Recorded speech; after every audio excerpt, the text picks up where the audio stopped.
आमच्या प्रमुख 3 मागण्या आहेत। 85 रुपये गुंठा देत असेल तरी भीक आम्हाला नको आहे। सरकारने या मागण्या तात्काळ लवकरात लवकर मंजूर कराव्या, अन्यथा स्वाभिमानी शेतकरी संघटना आमदार खासदार यांना रस्त्यावर फिरू देणार नाही, त्यांना आम्ही झोडून काढणार। आमचा आता संताप व्यक्त केलेला आहे। पण शासनाने याची दखल घ्यावी। या शेतकऱ्यांसाठी आमच्या प्रमुख 3 मागण्या आहेत। पहिली मागणी 100% विनाअट कर्जमाफी झालीच पाहिजे। आणि एवढं असताना सुद्धा शासन शेतकऱ्यांच्या मूळ प्रश्नाकडे लक्ष देण्यापेक्षा देणे या कामात गुंतलेला आहे। खरं पाहिलं तर आज शेतकऱ्यांनीच शासनाच्या या धोरणाकडे दुर्लक्ष करावं लागेल। शासनाचं काम सध्या म्हणजे विकासाचं काम राहिलेलं नाहीये, तर लोकांना फुकट वाटणं आणि एकमेकात जातीमध्ये भांडणं लावून देणं एवढंच राहिलेलं आहे की आम्हाला पीक पाणी प्रयोग करता आणि चांगले चांगले शेत निवडता।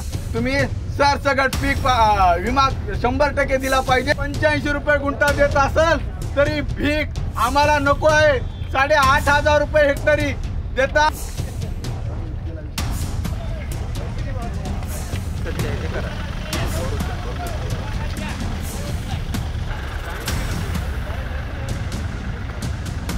अवघड होतं का?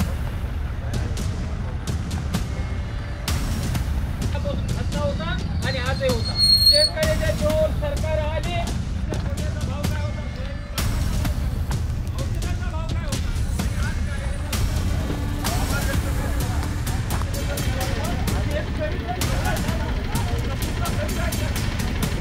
आज आपण पाहिलं तर मागच्या महिन्याची अतिवृष्टी झाली आणि पूर परिस्थिती झाली। त्या पूर परिस्थितीमध्ये महाराष्ट्रातील संपूर्ण शेतकरी उद्ध्वस्त झाला आहे, किंबहुना मराठवाड्याला सगळ्यात जास्त फटका बसलेला आहे।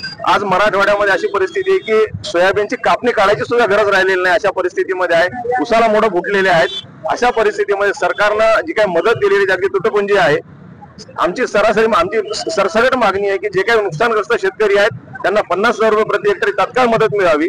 तसेच ज्या काही खरडून गेलेल्या जमिनी आहेत त्याला विशेष पॅकेज द्यावं। मराठवाड्यासाठी एक विशेष पॅकेज आपण उभं करावं अशी आमची मागणी आहे। सरकारने या मागण्या तात्काळ लवकरात लवकर मंजूर कराव्या, अन्यथा स्वाभिमानी शेतकरी संघटना आमदार खासदार यांना रस्त्यावर फिरू देणार नाही याची आम्ही आज त्यांना शाश्वती देतो।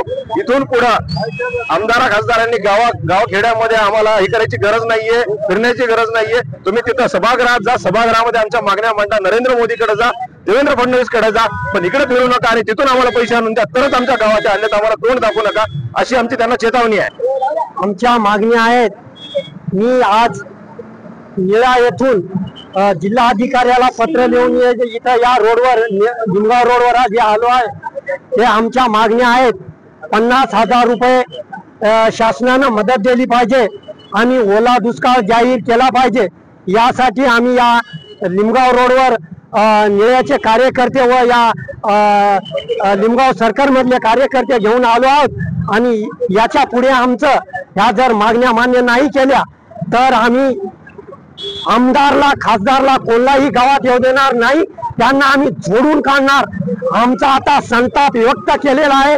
गेल्या काही दिवसापासून सतत होत असलेल्या अतिवृष्टीमुळे शेतकऱ्याचं पिकच नाही तर शेतकऱ्याच्या जमिनीचा सुद्धा मसनवाटा झालेला आहे आणि त्याच मसनवाट्यात शेतकऱ्याला पाहिजे तशी मदत करायची सोडून सरकार त्याला दफनात घालायचं काम करत आहे। कारण पंजाबच्या सरकार शेतकऱ्याला हेक्टरी 50,000 रुपये द्यायला मदत परवडते, पण आपल्या सरकारला 8,500 रुपये म्हणजे एक भीक द्यायची की काय। 85 रुपये प्रति गुंठा म्हणजे 3,500 रुपये, त्यात 70% म्हणजे 2600 रुपये एकरी फक्त मदत शेतकऱ्याला होती आहे। आणि शेतीचा खर्च एकरी पाहिला असता 50,000 ते 7,000 रुपये एकरी खर्च आहे। तर ही तुटपुंजी मदत मान्य नाही, तर सरसकट ओला दुष्काळ जाहीर करावा, संपूर्ण शेतकऱ्याची विनाअट कर्जमाफी केली पाहिजे आणि कोणतेही निकष न ठेवता हेक्टरी 50,000 रुपये शेतकऱ्याला मदत केली पाहिजे।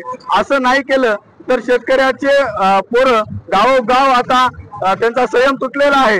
कारण शेतकऱ्याचे पोरं नेपाळ सारखी परिस्थिती करायला आता मागे पुढे पाहणार नाहीत। एखादा जरी मंत्री दिसला तर त्याला ठोकल्याशिवाय शेतकऱ्याचं पोरगा आता गुपचूप बसणार नाही। आजवर केले सर्वांसाठी, प्रत्येक पक्षासाठी, प्रत्येक क्षेत्रासाठी करून पाहिलं, पण आमची भूमिका कोणीच मांडायला तयार नाही। त्यामुळे आता आमच्या शेतकऱ्याचा संयम तुटलेला आहे। येणाऱ्या काळात आम्ही आमच्या दाराला कोणी येऊ, आमदार येऊ, खासदार येऊ, कोणता मंत्री येऊ, त्याला आम्ही धडा शिकवल्याशिवाय गप्प बसणार नाही. पण शासनाने याची दखल घ्यावी. या शेतकऱ्यासाठी आमच्या प्रमुख 3 मागण्या आहेत. पहिली मागणी 100% विनाअट कर्जमाफी झालीच पाहिजे. आणि एवढं असताना सुद्धा शासन शेतकऱ्यांच्या मूळ प्रश्नाकडे लक्ष देण्यापेक्षा देणे या कामात गुंतलेला आहे. खरं पाहिलं तर आज शेतकऱ्यांनीच शासनाच्या या धोरणाकडे दुर्लक्ष करावं लागेल. शासनाचं काम सध्या म्हणजे विकासाचं काम राहिलेलं नाहीये, तर लोकांना फुकट वाटणं आणि एकमेकात जातीमध्ये भांडणं लावून देणं एवढंच राहिलेलं आहे की आम्हाला पीक पाणी प्रयोग करता आणि चांगले चांगले शेत निवडता. तुम्ही सरसकट पीक विमा 100% दिला पाहिजे. 85 रुपये गुंठा देत असाल तरी पीक आम्हाला नको आहे. 8,500 रुपये हेक्टरी देता.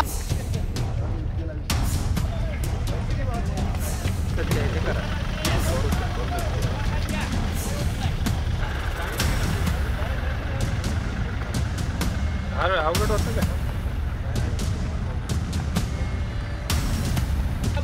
होता आणि आजही होता.